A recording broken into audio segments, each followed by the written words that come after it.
चलो दोस्तों, तो आज हम लोग स्टार्ट करते हैं क्यूबरनेटिस का इंट्रोडक्शन। तो आज हम लोग डिस्कस करेंगे दोस्तों कुबरनेटिस है क्या और क्यों मार्केट में इतना ज़्यादा बूम चल रहा है कुबरनेटिस का। तो जिन बंदों को कुबरनेटिस पे लेकर कन्फ्यूज़न है, आज मैं वो सारी कन्फ्यूज़न को क्लियर कर दूंगा। तो दोस्तों, कुबरनेटिस एक open source container workstation system है। ठीक है, मैं यहाँ पे लिख देता हूँ, क्लियर हो जाएगा आपको। Kubernetes is the open source container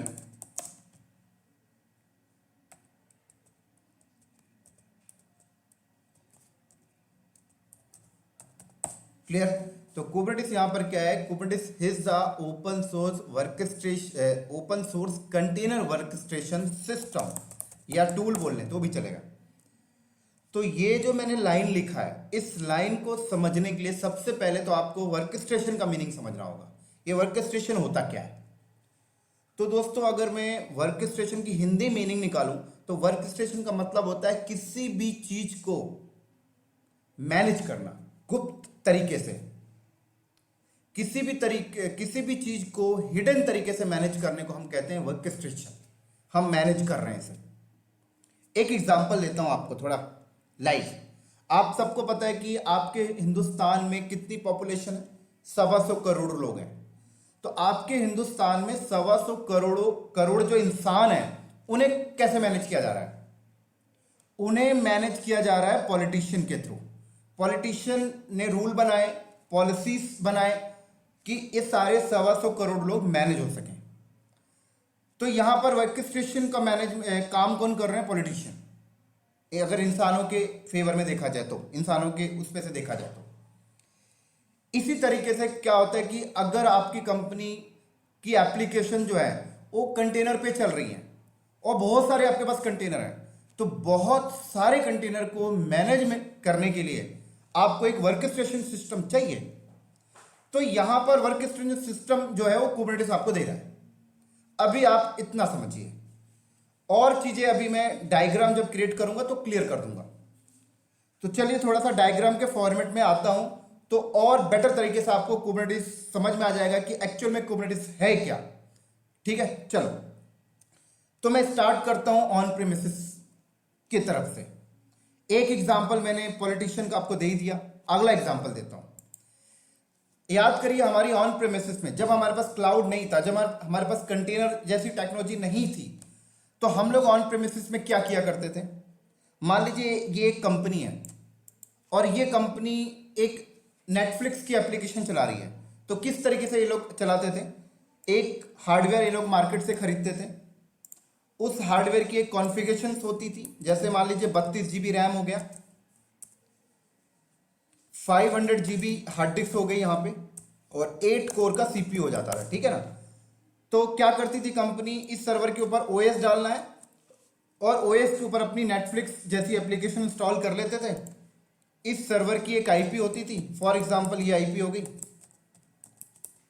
ठीक है, और जब कॉन्फ़िगरेशन डन हो जाता था तो इस IP को DNS के साथ बाइंड कर देते थे। मान लीजिए मैंने DNS यहाँ पे परचेज कर रखा है cloudknowledge.com, तो बाइंड कर दिया यहाँ पर जैसे www.cloudknowledges.com, और उसके अगेंस्ट ए रिकॉर्ड हमने ऐड कर दिया 10.125.170.12।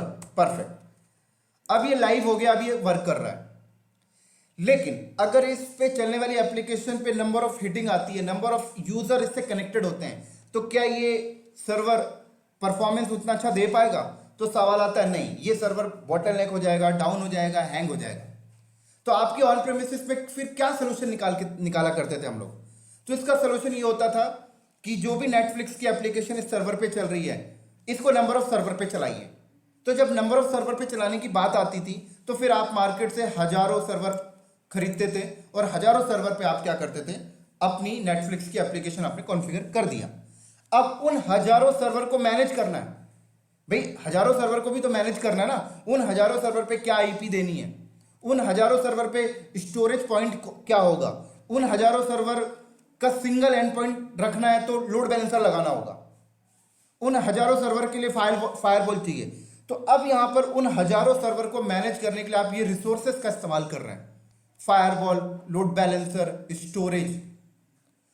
तो ये जो रिसोर्सेस हैं ये उन हजारों सर्वर को मैनेज कर रहा है। तो ऑन प्रीमिसेस में ये वर्क स्टेशन का काम कर रहा है। समझ में आ रही होगी मैं क्या बोल रहा हूं आपको? क्लियर? इसी तरीके से आप थोड़ा सा एक कदम और आगे आ जाए। अगला एग्जांपल मान लीजिए कि आप अपनी नेटफ्लिक्स की एप्लीकेशन को चलाने के लिए ऑन प्रीमिसेस पे सर्वर नहीं लगाया, आपने क्लाउड पे आ गए। ठीक है, कहां पे आ गए? क्लाउड पे। अब कोई भी क्लाउड आपने चूज कर लिया, जैसे आजकल फेमस है AWS वाले, आजकल फेमस है एजोर वाले, और GCP वाले भी फेमस है। अब आपने क्या किया, किसी भी क्लाउड पे गए, एक VM क्रिएट किया और उसके ऊपर आपने अपनी नेटफ्लिक्स की एप्लीकेशन चला दिया। अब इसको लाइव आपने कर दिया, अब इस पे भी लोड बढ़ेगा, तो सवाल वही आएगी कि इसकी नंबर ऑफ कॉपी चाहिए। अब इसकी नंबर ऑफ कॉपी चाहिए का मतलब आपने क्लाउड पे 1000 सर्वर क्रिएट कर लिया और 1000 के 1000 सर्वर पे नेटफ्लिक्स की एप्लीकेशन आपने कॉन्फ़िगर कर दी। अब सवाल आती है यहां पर भी इन सर्वर को मैनेज करना है, तो आप क्या करते हो? फिर आप VPC क्रिएट करते हो, लोड बैलेंसर लगाते हो, ऑटो स्केलिंग लगाते हो, स्टोरेज सिंगल लेते हो। तो फिर इन हजारों सर्वर को क्लाउड पे भी मैनेज करने के लिए आपने लोड बैलेंसर ले लिया, ऑटो स्केलिंग ले लिया, जिससे लोड के बढ़ने से सर्वर अपने आप प्रोविजन हो जाए, डी प्रोविजन हो जाए, VPC ले लिया। तो इन हजारों सर्वर को मैनेज करने के लिए क्लाउड में ये सारे कंपोनेंट्स हैं, ये सारे सर्विसेज हैं। तो क्लाउड पे ये वर्क स्टेशन का काम कर लिया, आप काम कर रहे हैं, ये काम कर रहे हैं as a workstation management की तरह। लोड बैलेंसर, ऑटो स्केलिंग्स आपके क्लाउड पे जो VM से उन्हें मैनेज कर रहे हैं। तो क्लाउड पे ये हो गया वर्क स्टेशन। लेकिन अब तीसरा एग्जांपल मैं आपको देता हूं।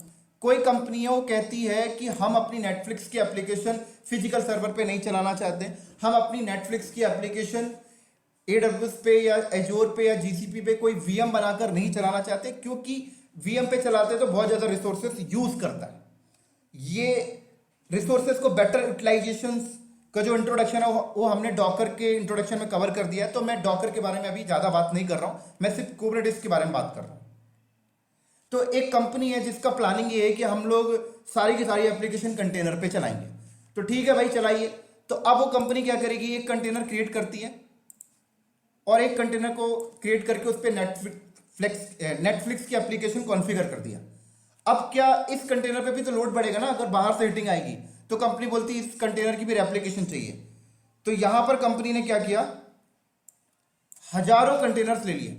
अब सवाल आता है कि हजारों कंटेनर को मैनेज करना है, तो यहां पर भी लोड बैलेंसर चाहिए। तो कंपनी ने यहां पर एक भी लोड बैलेंसर ले लिया। अब यहां पर जो लोड बैलेंसर है ये भी एक काइंड ऑफ माइक्रो सर्विसेज है। ऐसे ऑटो स्केलिंग ले लिया यहां पर, ऐसे फॉल्ट टॉलरेंस ले लिया यहां पर कि कोई कंटेनर को कुछ हो तो ऑटोमेटिक रिक्रिएट हो जाए।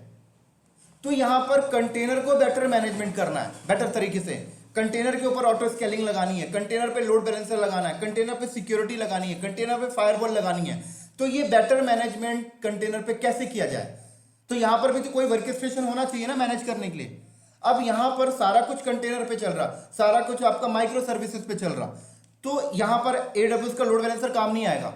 यहां पर आपको ऑटो स्केलिंग AWS का काम नहीं आने वाला, कंटेनर पे ऑन प्रेमिसेस का काम नहीं आने वाला। यहां पर इटसेल्फ कंटेनर एक माइक्रो सर्विसेज है, तो यहां पर माइक्रो सर्विसेज आपको चाहिए इन कंटेनर को बेटर मैनेजमेंट के लिए।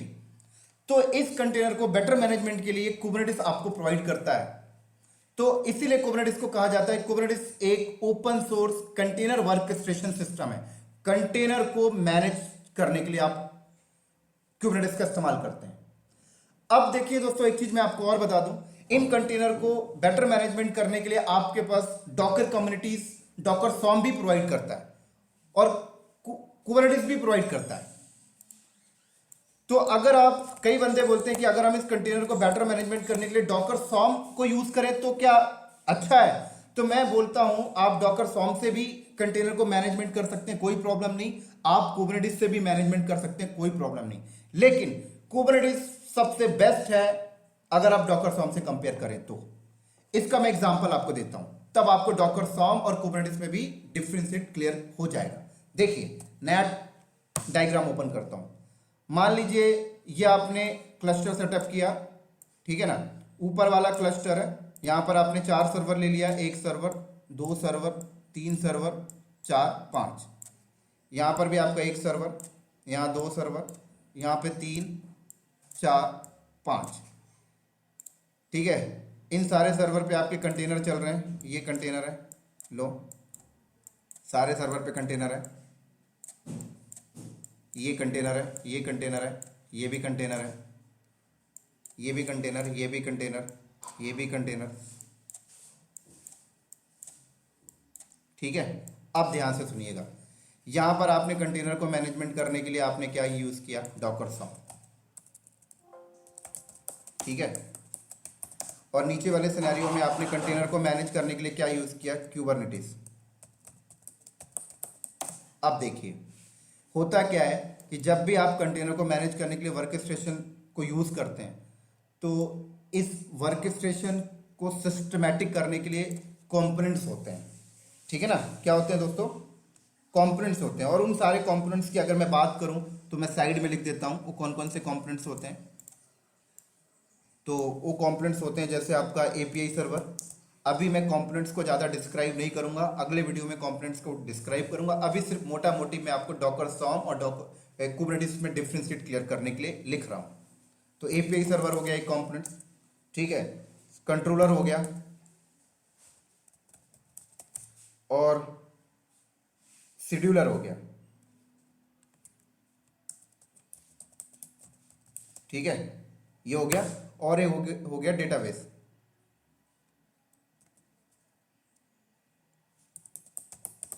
ठीक है। चलो तो ये सारे ये जो मैंने कंपोनेंट्स लिखे, ये कंपोनेंट्स जो है वो मैनेज करते हैं पूरे के पूरे कंटेनर को, ठीक है ना।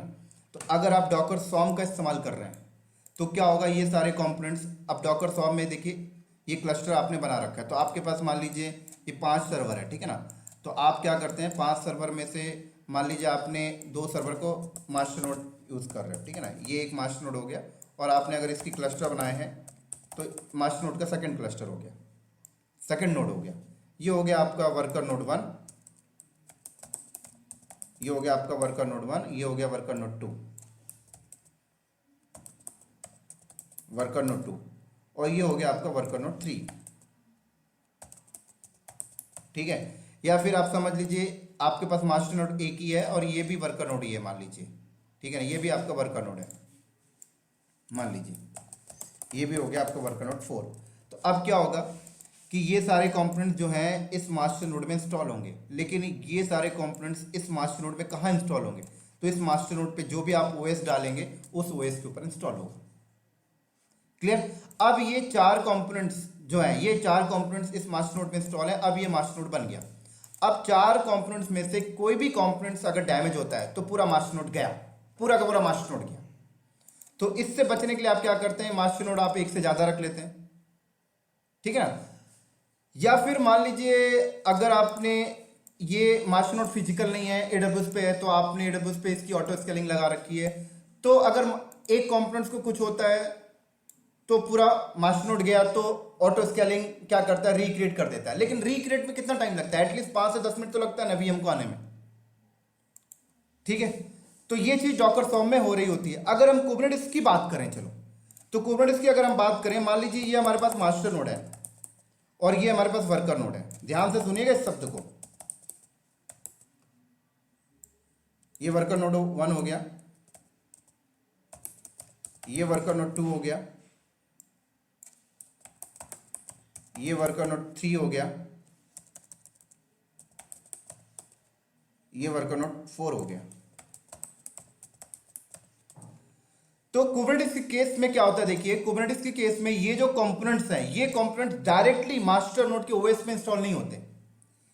मास्टर नोड में ओएस तो होता है, लेकिन ये सारे कंपोनेंट्स जो होते हैं आपके मास्टर नोड के अंदर कंटेनर पे चल रहे होते हैं। सारे कंपोनेंट्स एक कंटेनर पे आपका एपीआई सर्वर मान लीजिए है, तो एक कंटेनर पे कंट्रोलर है, एक कंटेनर पे शेड्यूलर है, एक कंटेनर पे डेटाबेस है, इस तरीके से। और ये कंटेनर जो है इटसेल्फ एक पॉड के अंदर होते हैं। अब ये पॉड का जो टर्म्स है ये मैं अगले वीडियो में क्लियर करूंगा। बस अभी मोटा मोटी इतना समझिए कि डॉकर सॉम अगर आप यूज करते हैं तो ये जो कंपोनेंट्स हैं ये मास्टर नोड के ओएस पे डायरेक्टली इंस्टॉल हो जाते हैं। लेकिन अगर आप कुबरनेटिस इस्तेमाल करते हैं तो ये जो कंपोनेंट्स हैं ये ओएस पे डायरेक्टली नहीं चलते, ये कंटेनर पे चल रहे होते हैं। और आप सबको पता है अगर कंटेनर पे चल रहा है तो कोई कंटेनर को कुछ होता है तो कंटेनर तुरंत रिक्रिएट हो जाता है विद इन दी सेकेंड। लेकिन अगर कोई वीएम डैमेज होती है तो वीएम को रिक्रिएट होने में विद इन द सेकेंड नहीं लगता, मिनट चाहिए, 5 से 10 मिनट। लेकिन अगर आप कुबरनेटिस इंप्लीमेंट करते हैं तो मान लीजिए कोई कंपोनेंट्स को कुछ होता है तो कुबरनेटिस वर्कस्टेशन मैनेजमेंट है, वो क्या करेगा, उसकी जगह दूसरा container with in the second में क्रिएट करके दे देगा। तो कितना बेनिफिट है, क्लियर। तो ये एक मेजर डिफरेंशिएट है जो मैंने आपको डॉकर सॉमट और कुबरनेटिस में बताया। अभी और भी जो डिफरेंशिएट है वो सारी चीजें आपको आगे क्लियर हो जाएंगी जब मैं अगले वीडियो में आपको कुबरनेटिस के सारे कंपोनेंट्स को एक्सप्लेन करूंगा एक एक करके कि ये कंपोनेंट्स क्या करता है, इसको कहाँ यूज करते हैं, तो आपको और अच्छे से क्लियर हो जाएगा। अभी सिर्फ मैं आपको एक मोटा मोटी भी चीज बताया। तो ठीक है, हम लोग अपने पुराने डायग्राम में आते हैं।